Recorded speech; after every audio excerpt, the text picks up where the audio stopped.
Assalamualaikum warahmatullahi wabarakatuh. A'udzu billahi minasyaitonir rajim. Bismillahirrahmanirrahim. Alhamdulillahirabbil alamin.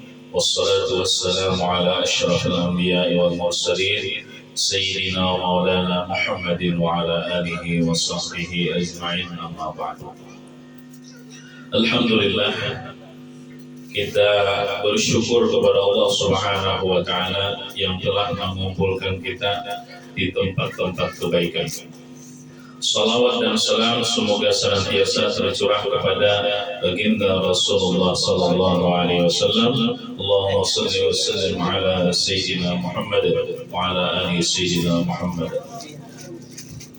Terima kasih kepada tuan rumah yang telah menyediakan tempat. Mudah-mudahan kita serahkan selalu dalam lindungan dan rahmat Allah Subhanahu wa taala. Amin ya rabbal alamin. Pada malam ini ulun akan berkisah. Kisah ini tersebut di dalam hadis Rasulullah sallallahu alaihi wasallam. Jadi ada seorang Arab datang kepada Rasulullah sallallahu alaihi wasallam. Ujar seorang Arab itu, dia berkata, "Wahai Rasulullah, ulun sudah masuk Islam. Tapi ulun hendak melihat sesuatu mukjizat pian supaya ulun bertambah yakin dengan keislaman ulun, supaya ulun bertambah mantap keimanan ulun kepada pian." Jadi ujar Rasulullah, "Ikam hendak napa? Hendak melihat napa? Napa nih ikam hendak daripada mukjizat itu?" Ujar si Arab itu menjawab, "Itu di sekitar itu kebetulan ada pohon. Wahai Rasulullah, itu ada pohon dah. Tahu pohon apa ngarannya lah. Nah, coba pian perintahkan pohon itu datang berjalan mendatangi pian.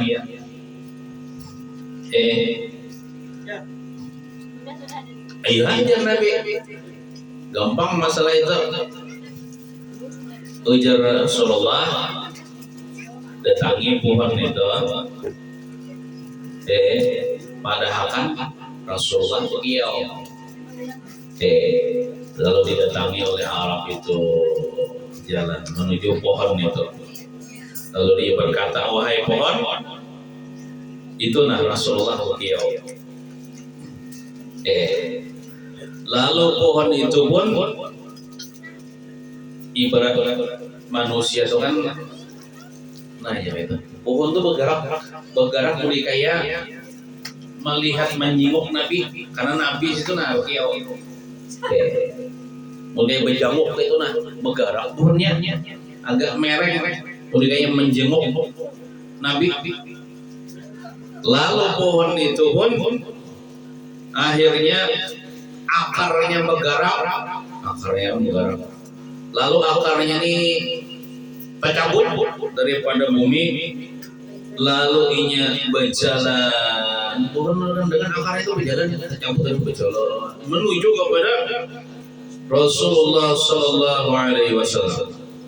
Beriritan akarnya dipair oleh pendatangnya sampai kepada Rasulullah sallallahu alaihi wasallam. Ada oleh dalam burdan, ja'at li da'watihil asyaru sajdatan tamshi ilaihi ala safin bila madami. Itu kisah pohon datang kepada Rasulullah karena Rasulullah memanggil. Lalu si pohon itu dia sampai ke hadapan Rasulullah, lalu dia mengucapkan salam kepada Rasulullah. "Assalatu wassalamu alayka ya ayyuhan nabiy wa rahmatullahi wa barakatuh." Jadi orang Arab tadi ini cukup wahai Rasulullah. Artinya ulun yakin sudah bahwasanya pian ini nabi akhir zaman. Pian ini pembawa agama yang benar, yaitu agama Islam. Suruh pulang wahai Rasulullah, pohon ini kembali. Nah, lalu disuruh Rasulullah lah si pohon itu kembali berguling pulangnya ke tempat asal nang ingin bertajam. Jalan pulangnya ke tempat asal ingin nang di situ. Lalu sampai ke situ berjalan, akarnya ulang menancap pulang ke bumi seperti nang awal inya berada di situ. Nah, lalu si Arab ini berkata kepada Rasulullah, wahai Rasulullah, izinkan ulun, wahai Rasulullah, untuk mencium kepala pian dan kedua batis pian. Atas penghormatan ulun kepada dia, karena ada orang Arab tuh bilang 7 lawan orang dikucuknya di antara ya Allah anu haji di antara di dahi nah saya iya misalnya Allah 7 lawan siapa misalnya kawan siapa kayak siapa dia barang aja anang kayak 7 dikucuk sini itu ada orang Arab. Tapi lakian sama lakian lah, jangan bini orang dikucuk. Ketujuh menit bini orang dikucuk. Nah, kadang lakian sama lakian. Izinkan ulun untuk mencium kepala pian, dahi pian, dan mencium kedua batis pian wahai Rasulullah. Lalu Rasulullah mengizini. Lalu untungnya orang Hawa mencium memeluk Rasulullah. Nah, lalu dia mencium kening Rasulullah dan kedua kaki Rasulullah. Kemudian berkata orang si Arab nih, Rasulullah ulun ada puas, ulun hendak sujud lawan pian, hendak sujud lawan pian. Ujar Rasulullah, ikam kada boleh sujud lawan aku. Kenapa? Karena aku ini bukan Tuhan, aku ini hamba. Kada boleh manusia sujud kepada manusia. Manusia sujud kepada Allah Taala ya. Adapun kata-kata kita di kampung, sudahlah aja sujud untuk kuitan. Jadi bahasa sujud untuk kuitan tuh sungkeman, bersalaman. Kalau di kampung kami itu, kalau pengantin, biasanya ada bersalaman lawan kuitan di foto ada gambarnya. Itu bahasa itu sujud untuk kuitan ya. Jadi itu sujud itu kata-katanya ya. Nah sebenarnya itu bersalaman lawan kuitan, berjabat tangan lawan kuitan, bukan sujud menyembah lah. Jadi boleh aja Rasulullah sujud makhluk kepada makhluk. Seandainya kata Rasulullah, aku ini diperbolehkan menyuruh seseorang sujud kepada seseorang juga bukan kepada Allah, niscaya aku perintah sujud seorang istri kepada suaminya karena besarnya hak suaminya. Tapi kada boleh bang. Seandainya boleh tuh sujud makhluk kepada makhluk, niscaya aku perintah sujud seorang istri kepada suaminya karena saking besarnya hak suaminya. Cuma ada boleh bang sujud makhluk, sujud Allah Taala aja. Nah, jadi malam ini ulun bicara tentang hak-hak antara suami istri. Istri yang punya suami malah itu ada kewajiban-kewajiban yang harus ditunaikan kepada suaminya. Suami yang punya istri malah yang belum punya istri, bagus saya mau tahu supaya ilmu dulu sebelum kawin supaya ada salah. Ada bagi suami itu hak-hak yang harus ditunaikan kepada istrinya. Nah, disebutkan dalam riwayat hadis ada seseorang laki-laki perempuan datang kepada Rasulullah bertanya kepada Rasulullah, wahai Rasulullah, apa hak suami yang wajib ditunaikan kepada istri? Apa hak suami? Maksudnya hak suami yang wajib ditunaikan oleh istri. Nih, dengarkanlah bini yang punya laki. Ada kewajiban-kewajiban yang harus ditunaikan. Yang pertama, alla tamna'a nafsaha walau kanat ala zahri qatamin. Ujar Rasulullah, hak suami yang harus ditunaikan oleh istri. Yang pertama, janganlah istri itu menegah akan dirinya apabila lakinya hendak launinya. Maksudnya tuh laki itu hendak menjimak istrinya kada boleh indah. Walau kanat ala zahri qatafin, sekalipun di atas apa tuh belakang atau punggung unta. Apalagi di atas ranjangnya, benar? Pelajari laki di atas unta aja tuh. Unta tidak bangkit. Anggaplah di dalam mobil. Dua gini dulu di dalam mobil. Hendak laki nih. Wajib melayani. Wajib melayani. Nah, bila kena melayani berdosa. Apalagi di atas ranjang. Itu yang pertama. Bagian misi laki lah. Nah, kemudian yang kedua, wala tasumu yauman illa biizni illa Ramadan. Jangan puasa sunat seorang istri itu kecuali dengan izin laki, kecuali puasa Ramadan. Puasa Ramadan puasa wajib. Si bini kada boleh puasa sunat. Puasa sunat anggaplah puasa Arafah, puasa Asyura, puasa nisfu Sya'ban, puasa bulan Rajab. Pokoknya selain puasa Ramadan, hendak puasa izin laki. Kalau hendak puasa Asyura lah, jangan ya laki. Jangan puasa. Bila puasa berdosa. Karena kalau laki hari siang itu hendak melayani laki wajib, puasa sunat. Nah, mana diutamakan? Mau utamakan yang wajib. Melayani laki wajib, puasa sunat. Nah, wajib diutamakan. Tapi kalau bulan Ramadan, ini biar ada izin, karena itu wajib.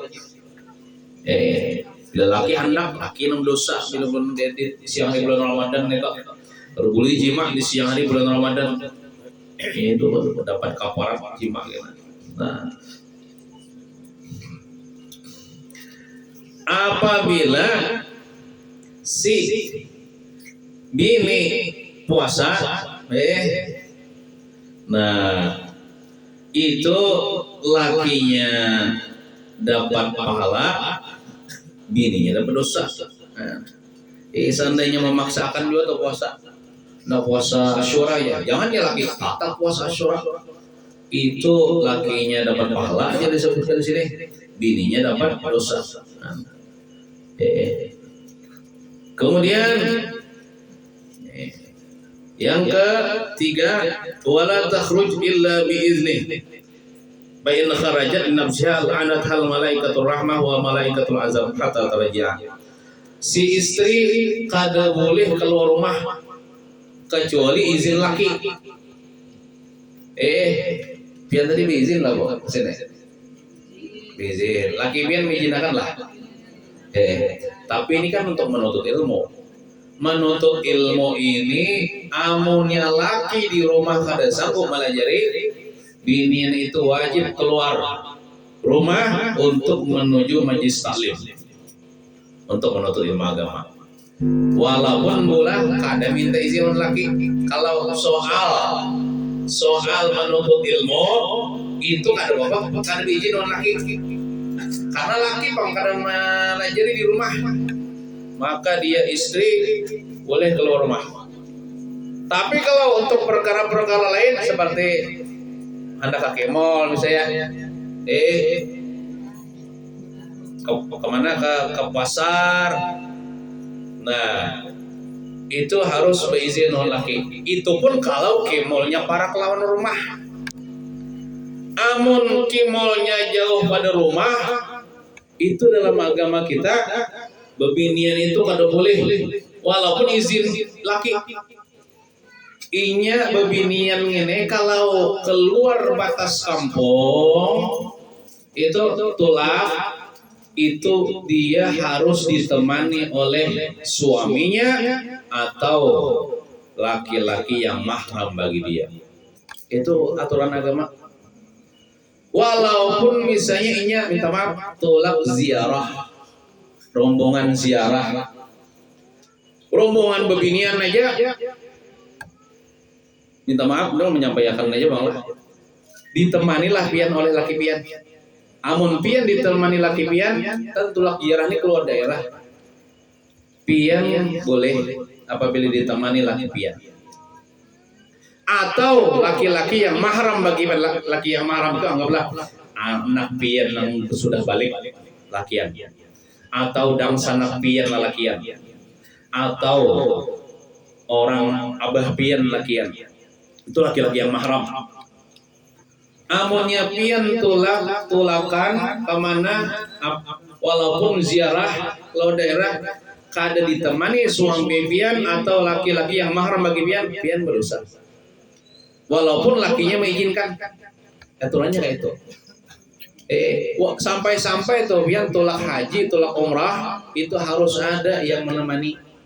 Kalau seorang perempuan itu ditemani oleh suaminya atau laki-laki yang mahram baginya atau saudaranya laki-laki. Amunnya kawannya bebinian juga itu kan cukup. Ulun pakawannya ya lawan kawan ulun bebinian juga. Itu dalam agama kita haram. Ulun menyampaikan aja Pak. Ulun menyampaikan apa adanya. Nah, aku kan pian lawan ulama-ulama itu. Tapi kalau pian lang parak-parak sini aja di kampung aja misalnya anak nukar sayur itu biar kada ditemani oleh laki pian, cukup izin daripada laki pian. Hendak ke pasar izin oleh laki pian. Nah, kemudian bagi seorang suami pun itu dia harus bersikap bijaksana. Maksud bijaksana itu kayak ini. Seandainya bininya keluar rumah nang parak-parak aja kada ingat minta izinakan dalam hati supaya bini itu kada tagawi dosa. Ulun kayak itu rejen. Amunnya minta izin terus kada minta izinan. Bini hendak berdedai, suami hendak minta izin lah kalau berdedai, hendak nukar pentol lah, hendak misalnya bersesapu di halaman minta izin, kada keizinan. Jadi paham suami seandainya nang parak-parak aja suami mengizinkan aja, asal keluar rumah menutup aurat bebinian. Menutup aurat. Tahu aja kalau aurat bebinian ini batasnya apabila keluar rumah seluruh tubuhnya kecuali wajah dan kedua telapak tangan bolak-balik. Itu aja yang boleh dibuka. Selainnya ditutup. Bakarudung ulah pian itu ini nah di ujung dagu ini nah ditutupi ini buah. Ini aurat. Jangan bakarudung pian. Nah sini. Sampai ini kelihatan itu aurat. Jadi bujur-bujur jilbab bakarudung. Anu akan ke sini nah ke ujung dagu nih nah. Sampaikan kainnya ke ujung dagu sini. Jangan ke sini. Ini sini aurat. Nah, jadi keluar rumah harus dengan izin suami. Pian minta izin tuh lah jangan merasa lapah.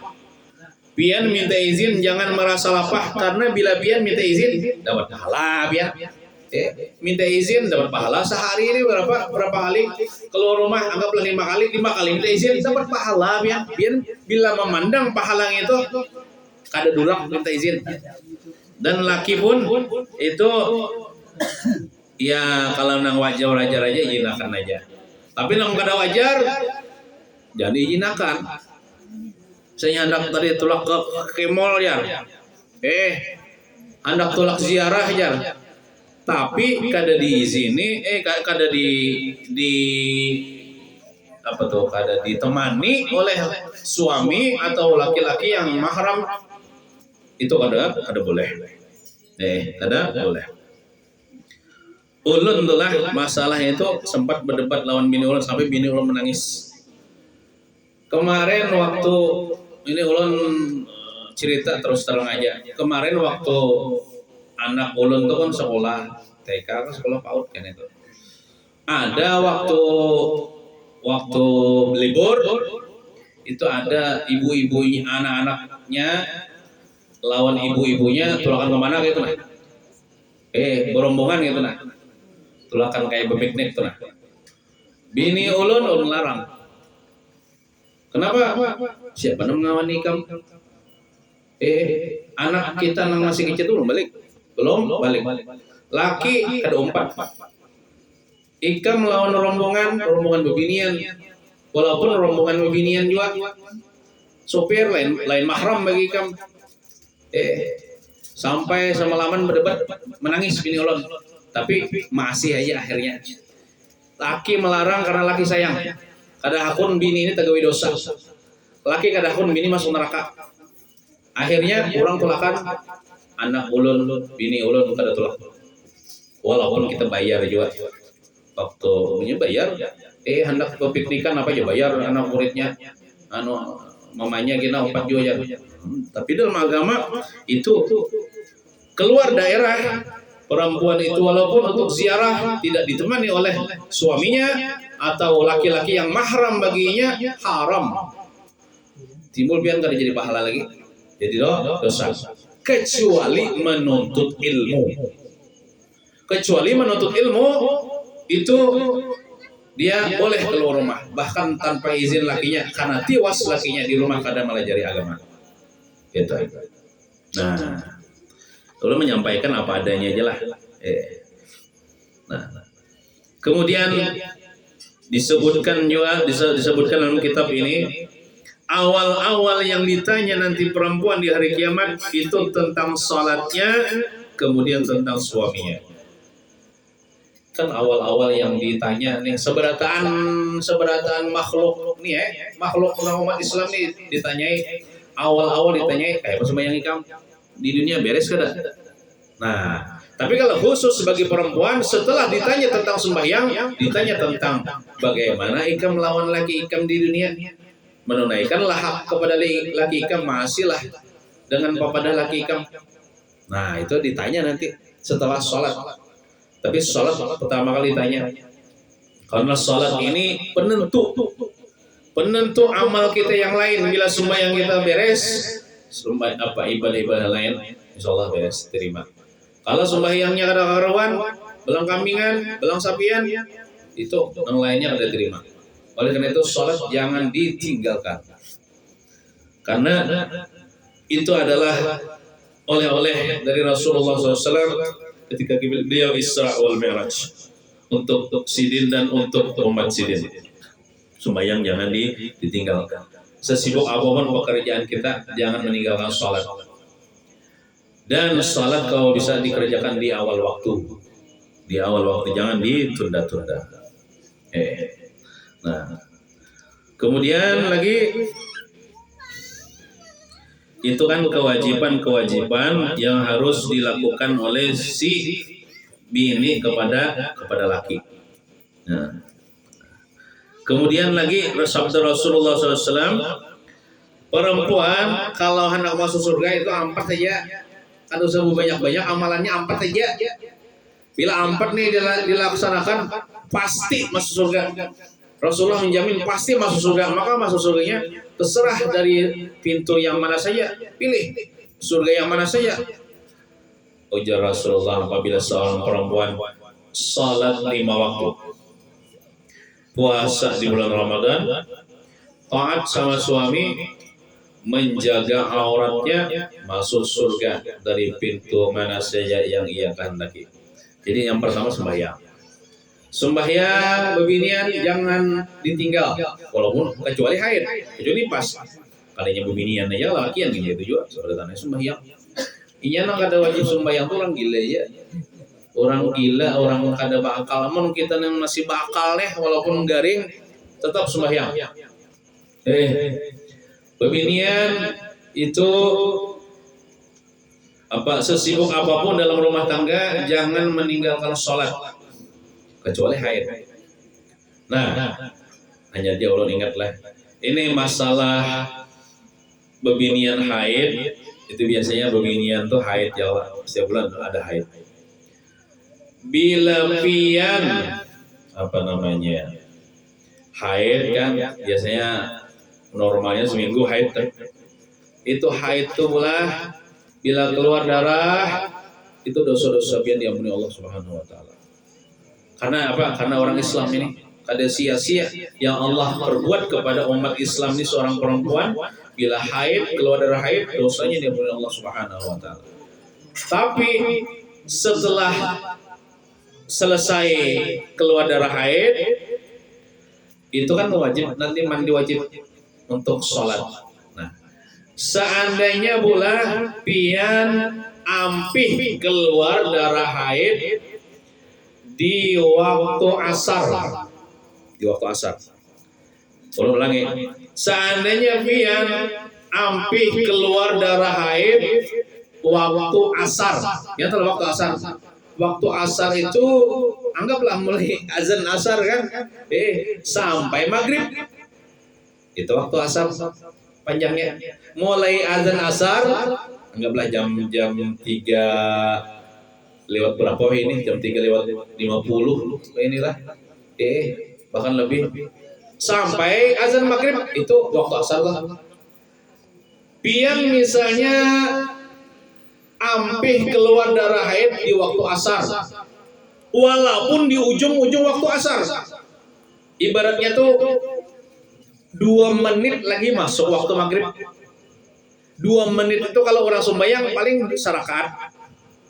Nah, sekedar sarakaat apa tinggal lagi waktu asar, seandainya sembahyang sempat sarakaat di situ pian ampih keluar darah haid, maka pian mandi wajib kan, mandi wajib. Nah, waktu pian mandi wajib sekalinya bangun maghrib. Nah, kan sempat kalau tadi sembahyang asar. Nah, jadi pian imbang mandi wajib pula bang maghrib dah Allahu akbar. Tapi pian tadi ampih darah haid keluar itu sebelum masuk waktu maghrib, walaupun 2 menit sebelum azan maghrib. Ampih pian keluar darah haid, mandi wajib pian mandi wajib. Tapi kalau mandi wajib niatnya apa lagi kelak? Sajaku mengangkat hadas besar daripada seluruh badanku, karena Allah Ta'ala bombay banyu kena awak bombay niat. Nah, mandi wajib ya. Waktu pian mandi wajib, pian berapa jam biasanya mandi wajib? Sampai sejam mula. Nah, waktu pian mandi wajib azan maghrib. Nah, jadi 4 tutup pian mandi wajib wudu pian sembahyang maghrib. Karena masuk sudah waktu maghrib. Imbas sembahyang maghrib pula pian wajib mengqadha sembahyang asar. Karena pian tadi habis waktu haid masih ada lagi waktu asar walaupun 2 menit. Jangan sembahyang maghrib aja pian, asar ada di qadha. Berdosa pian. Pian tautang lawan Tuhan sewaktu sembahyang asar. Jadi mbah tuntung sembahyang maghrib lah itu di qadha itu dibayari nang asar tadi. Imbah tuntung mengqadha asar wajib lagi pian bola mengqadha zuhur. Kenapa jadi kayak itu ya? Karena asar lawan zuhur itu berkaitan. Kenapa jadi berkaitan? Kawa di jamak bagi orang nama sapir. Aja tahu ya. Rancak benar sudah tagawi ketinggalan. Jadi di situ pian 3 menggawi waktu maghrib itu bukan kodaan sembahyang maghrib di dalam waktunya. Imbah itu pian sembahyang asar mengkodanya sembahyang zuhur 3 wajib belah diketahui dan wajib diamalkan. Lain misalnya pian habis darah haid waktu azan maghrib, Allahu akbar azan maghrib, ampih keluar darah haid di situ, atau imbah maghrib ampih keluar darah haid di situ, mandi wajib pian, imbah tutang mandi wajib bodoh sembahyang maghrib aja, mahadang sembahyang saya lagi asar zuhur kada. Nah kayak itu. Tapi kalau pian habis keluar darah haid waktu asar, walaupun 2 menit atau semenit lagi ada waktu asar, mandi pian, hadangan pian mandi lah, masuk waktu maghrib, sembahyang maghrib pian, diqadha sembahyang asar dan sembahyang zuhur. Dibagi lalakian nang bisi bini nih, pada hilon bini di rumah, atau nang kada di bisi bini kena pada kena, lawan pacar kena, anu pacarai kena menjadi bini kula masih asik kena, ibadah ibu dulu, takkan boleh pangu pacaran lah, nikah aja. Nah, paham ya kalau ada yang bertakun ibu-ibu, seandainya nih, amonnya ampi keluar darah haid waktu zuhur bang Jar. Waktu zuhur tuh lah, mulai azan zuhur tuh lah. Wah ini berapa yuk? Jam 12 lewat 40 menit lagi. Allahu Akbar, Allahu Akbar. Masuk sudah waktu zuhur nih. Ampih pian keluar darah haid. Mandi pian. Imbah mandi, wudu, mandi wajib, wudu. Pian sembahyang zuhur aja. Sebutin. Sembahyang zuhur aja sebutin. Nah, kan subuh ada, karena zuhur tuh ada awal di jam malam subuh. Zuhur aja, sembahyang zuhur aja pian. Nah, tapi kalau pian habis darah haid waktu asar, waktu asar pian sembahyang imbah mandi wajib, sembahyang asar, sembahyang zuhur diqadha juga. Sembahyang asar digawe, sembahyang zuhur diqadha juga. Tapi kalau tadi mandi wajibnya pina lawas sehingga masuk waktu maghrib digawe, waktu asar diqadha, waktu zuhur diqadha. Hamai kalau sudah ingat aja kalau rinciannya tuh. Ada pulang ibu-ibu takon. Misalnya Bang Jar, ulun ampih keluar darah haid waktu isya. Waktu isya atau sesudah isya. Waktu isya itu kalau panjang.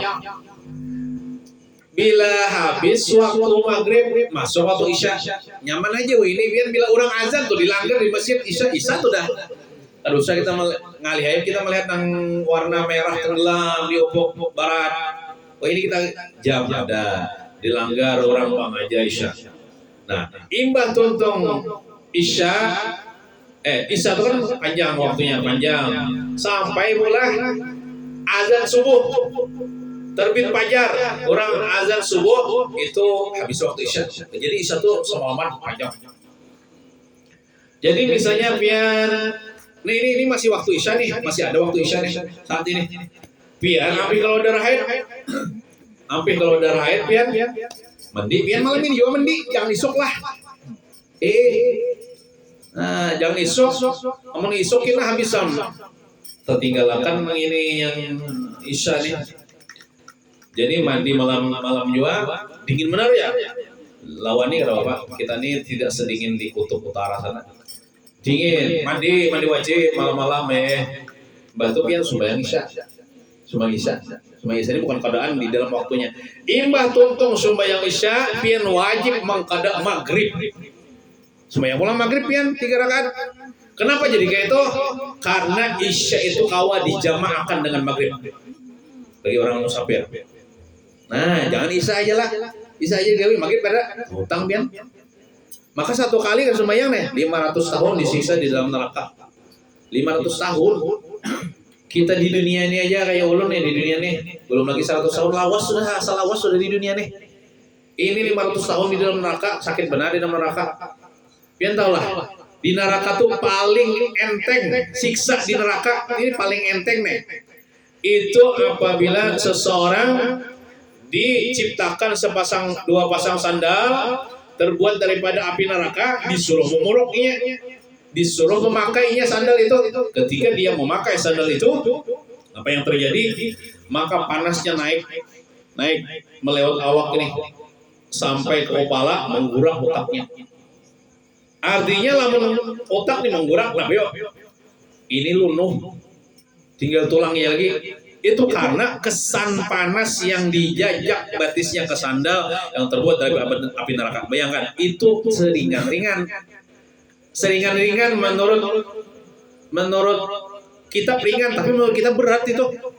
Artinya seringan-ringannya kayak itu, apalagi seberat-beratnya. Orang yang kada sembahyang atau meninggalkan sembahyang dipecahkan kepalanya sampai pecah, tabur otaknya, diciptakan lagi, dipecahkan lagi sampai tabur. Boleh bosan gitu ya.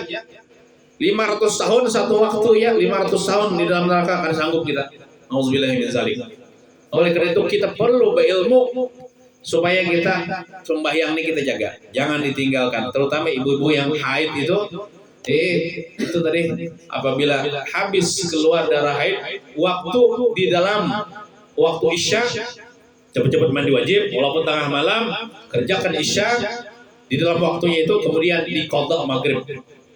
Karena maghrib itu berkaitan dengan isya, kawat dijamak dengan isya. Padahal karena bini di rumah nah kan isya itu panjang sampai anggaplah jam 4 subuh tuh masih ada waktu isya. Jam 4 subuh belum lagi azan subuh itu masih ada waktu isya. Waktu itu hampir darah haid keluar, mandi cepat, kerjakan isya jam 4 itu, kemudian diqadha maghrib aja diqadha. Nah, ada pulang betakun ibu-ibu nih. Misalnya dia aku nih sampai keluar darah haid waktu subuh. Allahu Akbar, as-salatu khairun minan naum. Hanyar keluar darah haid, hampir keluar darah haid. Mandi wajib, wudu, sembahyang subuh aja digawe. Kadang ada isya, karena subuh tuh kada kawan di jamaah dengan isya. Sembahyang subuh aja digawe. Misalnya pulang ada ibu-ibu bertanya, misalnya bang ya aku sampai keluar darah haid jam 7 pagi atau jam 8 pagi atau jam 9 pagi atau jam 10 atau jam 11 pagi, pokoknya sebelum habis waktu subuh, belum lagi masuk waktu zuhur. Di situ kan itu waktu di luar sembahyang. Bilainya bebinian habis keluar dari situ mandi wajib iya, kan ada sembahyang di situ dan kan ada di qadha. Karena di situ di luar waktu sembahyang. Kan di situ waktu subuh habis sudahnya, waktu subuh itu habis ketika timbul matahari. Bila masuk waktu isyraq habis tuh masuk waktu subuh. Misal contoh jam 9, jam 8, jam 11, jam setengah 12, bahkan jam 12 belum lagi waktu zuhur. Di situ pian hampir keluar darah haid. Itu pian paling mandi wajib aja. Kadada mengkada subuh ada, karena itu sudah habis sudah waktu subuh. Bukan di dalam waktu subuh. Paling kita mah hadang sembahyang zuhur aja kira pian bodoh sembahyang zuhur. Nah, jadi yang diperhatikan tadi pula apabila pian habis keluar darah haid di waktu asar atau di waktu isya, maka pian sembahyang asar dan mengqada sembahyang zuhur. Apabila pian habis keluar darah haid di waktu isya, sesudah mandi wajib bang tentunya sembahyang isya digawi, sembahyang maghrib diqadha. Itu yang diperhatikan. Mengkada tahu pian banyak tertinggalkan sembahyang nih. Mengkada mengaji, mengkada disampaikan oleh ulama tuh. Nah itu. Jadi sembahyang, kedua puasa, kan apa tiap syaratnya? Sembahyang 5 waktu yang ditinggalkan. Puasa, puasa tuh kan anu aja, setahun sekali juga. Puasa Ramadan ya, puasa Ramadan. Kemudian yang ketiga, taat sama suami. Itu pun kalau punya suami. Kalau tidak punya suami ya paling taat sama orang tua aja. Nah, asal suami menyuruh untuk berbuat kebaikan aja. Amun laki menyuruh berbuat maksiat jangan dituruti. Kada boleh. Kada boleh. Contoh ada di antara manusia, bila bini toh keluar rumah hendak bakar rodong jilbab ditangatinya. Ada manusia gitu kan. Orang kan malah senang kalau istri keluar rumah menutup aurat. Ini kalau gaul lalu jor kolot lalu aja ketinggalan zaman. Rupanya kira-kira bininya nih bungas, lalu ini himong bininya tuh ditonton orang. Ikam ini bungas ya bapak ditutupi ya. Nah itu kan pintar lagi gitu. Kada pintar. Orang laki itu sayang lawan bini itu jangan sampai kecantikan bini itu ditonton oleh laki-laki lain. Ini aja yang menikmati, orang lain jangan. Itu kesian pak kalau seorang istri belaki itu bila keluar rumah hendak kayak berjilbab kayak orang juga, tapi ditangati laki, dosa besar laki itu padahal bini itu boleh kada menuruti laki, boleh mengerasi ulun ini harus menutup aurat bila keluar rumah, apa biar tangati amunnya laki mengerasi juga itu kawa dijadikan alasan untuk minta cerai, karena itu sudah bertentangan dengan hukum Allah Subhanahu wa taala. Kalau misalnya laki nih melarang-larang untuk menutup aurat, itu kawa dijadikan alasan untuk menggugat cerai. Karena kita lebih mengutamakan perintah Allah daripada perintah laki. Kalau perintah laki itu maksiat kepada Allah Subhanahu wa taala. Nah oleh karena itu pula atau begini yang belum laki nih, carilah laki-laki nang katuju ka majelis ilmu nah kayak ini nah. Ini banyaklah nang belum begini lagi dah. Katuju nang bemolitan, katuju ka majelis talim, katuju ka masjid. Nah, cari laki nang itu. Jangan talaki nang kada bagus. Apakah lagi melarang-larang pian untuk menutup aurat, kesian. Kesian. Nah, itu.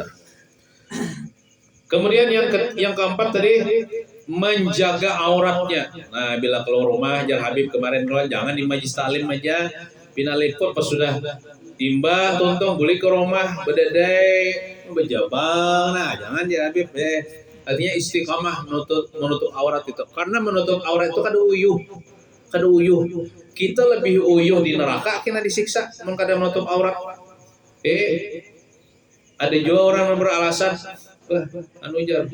yang penting hati bersih, biar kada pakai hijab, kada jilbab. Nah, itu salah itu. Nah, udah mau kayak itu. Nah, jadi 4 aja tah. Nah, syaratnya tah bebina hendak masuk surga. Kemudian ini lelakian belang nih, bu binian sudah tadi, lelakian belang. Jadi lelakian ini bila bisi bini itu wajib ditunaikan hak bini itu. Belum bisi bini ya. Persiapannya kalau ilmu itu perlu. Sebelum kita menggawi sesuatu tuh perlu berilmu. Sebelum kawin perlu berilmu. Jangan nak kawin aja. Kawin nak nyaman aja. Tapi di balik itu ada kewajiban yang harus ditunaikan kepada istri kita. Nah, ujar Rasulullah sallallahu alaihi wasallam, "Man tazawwaja imra'atan bi sidaqin misliha wa huwa yanwi alla yu'addiyahu ilaiha fa huwa zani." Barang siapa seorang laki-laki mengawini atau menikahi akan seorang gadis kah atau beluga, janda kah, terserah aja. Anak gadis ada aja, banyak aja. Janda bambur ya. Ada janda muda, ada janda tua, ada janda yang sudah punya anak. Terapa? Rasulullah pun sini istri banyak nang janda. Siapa yang mengawini seorang perempuan? Kan biasanya mengawini itu ada baharnya, ada jujurannya, ya Allah, ada mas kawinnya. Nah, dan jujuran atau mas kawin ini biar ada larang-larang, murah-murahnya. Ujar Rasulullah, jujurlah, berilah mahal kepada perempuan itu sekalipun dengan cincin daripada besi. Cincin daripada besi itu paling berapa harganya? Paling 5.000. Artinya bebinian itu dihargai juga, ada juga harganya. Bahkan disebutkan dalam riwayat, perempuan yang berberkah, perempuan yang apabila nikah jujurannya murah dan cepat kawinnya. Karena jujuran murah cepat kawin. Dan Walud itu jangan walud nang itulah. Itu bahasa Arab. Walud itu paranakan. Setahun batas miakulah. Setahun batas miakulah. Paranakan. Karena ujar Rasulullah, tazawwajul walud. Kawinilah perempuan yang subur paranakan. Karena aku berbangga nanti di hari kiamat dengan banyak umatku. Wah, umat Nabi Muhammad ini banyak kesini bangga. Itu dalil jangan bakabi. Nah, tapi pian sini ada nama bakabi lah. Bakabi itu kan bulah ada juga niatnya. Amun pian bakabi niat maampihi ba'anak haram. Tapi kalau niat bakabi menjarangi anak boleh. Nah itu. Kabi keluarga namanya berencana aja. Merencanakan supaya apa? Amunnya merencanakan supaya ampih anak memutus keturunan haram. Tapi kalau niatnya menjarangi supaya jangan merancang. Supaya jangan merancang. Anggaplah 5 tahun hanya seikong, 5 tahun hanya seikong. Itu boleh. Jadi niatnya apa pian? Mau niat mampih anak haram? Amun niat menjarangi aja ada apa? Gitu. Nah, gitulah. Jadi seorang laki-laki ketika dia mengawini seorang perempuan disebutkan maharnya kan biasanya saya terima nikahnya anggaplah Aminah binti Abdullah dengan mahar seperangkat alat sholat dibayar tunai. Itu sah. Misalnya Pak dibayar berhutang. Saya terima nikahnya Aluh binti Anam dengan mahar berhutang. Sah juga. Sah juga. Tadi sumpan bang. Coba nggak pernah itu tamu itu tunai ya bang. Mungkin berhutang orang dulu duitnya. Nah ditunaikan. Ada nang berhutang di situ tak?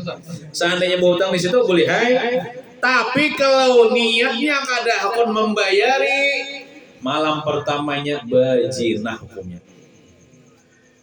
Tapi kalau niatnya membayari kada apa-apa.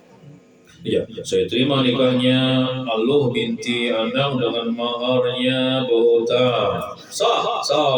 Dan mati. Kalau yang udah bayari jadi bini unda juga ya.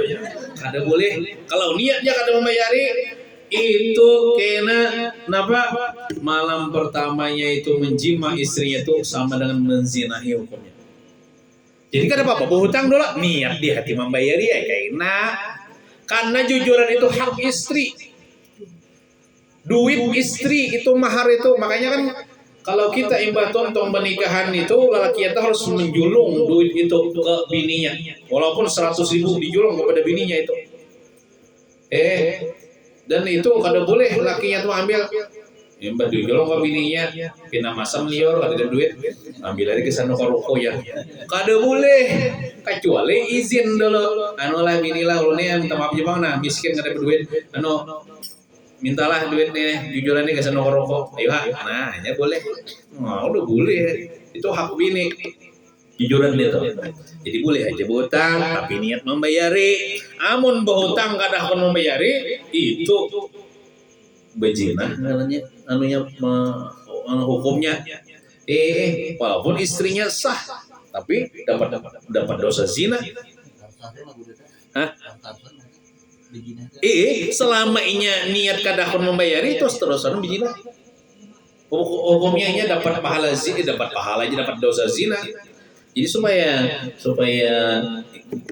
bayari aja jujurannya biar 10.000 biar buta belum kawan nak 100.000 nah tunai jangan butang kada dapang itulah nggak di dapang tetamuin yang kayak itu repot benar hidup kayak itu saat butang pagi ini ya kada membayari dan sabda Nabi lagi manis tadana dainan wa huwa yanwi alla yuqdiyahu fa huwa sadiqun. Nah, ini masalah berhutang ulang. Ini kan tadi berhutang waktu akad nikah. Sahaja kalau niat membayari, ini kita kisah berhutang nang biasa. Nah, biasa kita transaksi berhutang. Berhutang bangnya aku jarang aku nih kalau dia misi duit berhutang bang. Berhutang boleh aja orang asal jangan bayar berlebih. Bayar belabi hukumnya riba haram. Nih, butang saya ulun butang nih lawan Bapak Haji nih. Butang abla 100.000 butang dijolongi sini 100.000. Nah, amun ulun niatnya kada membayari itu ulun ini maling. Nah, maling. Banyak kalau orang kayak itu menipu tuh. Butang, kisah butang pas sudah gonya lari, dihubungi hilang nomornya. Itu bahwa sarikun itu adalah pencuri kata Rasulullah. Jadi kita bila berhutang tuh niat membayari. Kalau kita niat hendak membayari, nih saya ditolong Allah Taala kini di suatu saat kita akan membayari. Membayari. Nah, kemudian ujar disebutkan dalam kitab ini hak istri yang wajib kepada suami, yang laki itu, yang suami itu wajib menunaikan hak istri itu. Ini ada beberapa. Yang pertama itu hendaklah si suami itu membantu istrinya, dan jangan membiarkan istrinya keluar rumah tanpa tutupan, tanpa menutup aurat. Nah, termasuk membantu istri ini menafkahi istri. Menafkahi istri itu kayak ini, ya tergantung berapa melakinya sugi banyak juga dari melakinya pertengahan ekonominya ya pertengahan juga, melakinya miskin sama punya dan bini itu disuruh bersabar, amun bisi laki miskin bersabar. Nah, makanya laki itu bercari, wajib bercari. Insya Allah mau bercari kuliah aja. Nah, walaupun lah kadang nang memberi nang sehari berapa 50.000 kan, walaupun ada itu, yang penting di dapur itu ada aja tah, baras ada aja. Artinya bila laki makan 3 kali sehari, bini makan juga 3 kali sehari itu menafkahi sudah. Bila laki makan 2 kali sehari, tapi bertambah bang ya Allah 7 kali. Bini makan juga 2 kali sehari itu menafkahi. Menafkahi aja, termasuk menafkahi sudah. Termasuk menafkahi itu manukarakan nih bagi laki-laki nih, ambisi bini nih, wajib manukarakan baju kepada istrinya